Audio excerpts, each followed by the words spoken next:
All right, so for example B, you'll see that our setup is everything is still the same.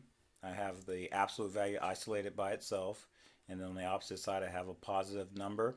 The only difference is that this time I have a greater than or equal to sign. So when we look at the like what our solution will look like on a number line, our critical values at the critical values is going to be a closed circle.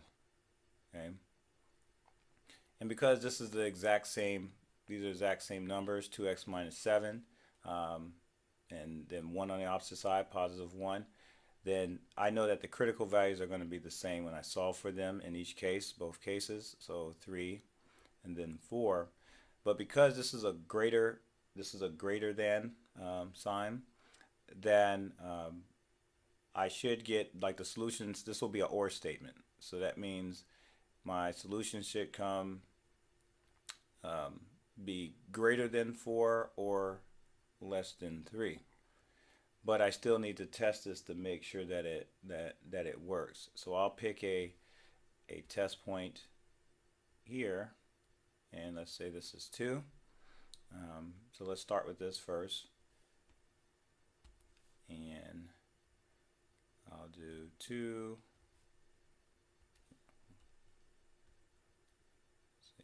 And then inside parentheses 2, and this is the absolute value, by the way. So minus 7 greater than or equal to 1, and I end up with absolute value of what, 4 minus 7 greater than or equal to 1, then absolute value of negative 3 greater than or equal to 1, and absolute value of negative 3 is positive 3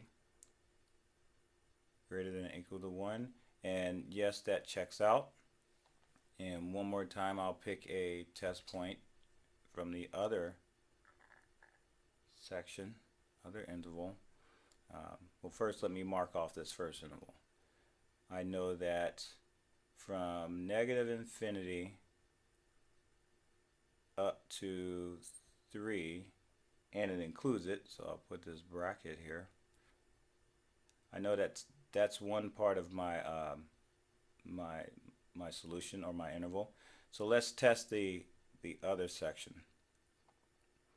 Let's see, 2 times, and I'll pick, let's see, I'll pick 5 as my test point.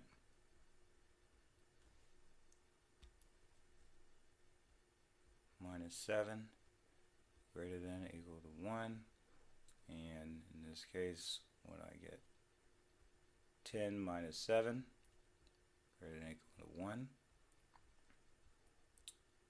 and this works out to be a true statement. 3 is greater than or equal to 1. So now I have everything, including 4, up to positive infinity, and this is an or statement, so I'm going to be taking the union of these two.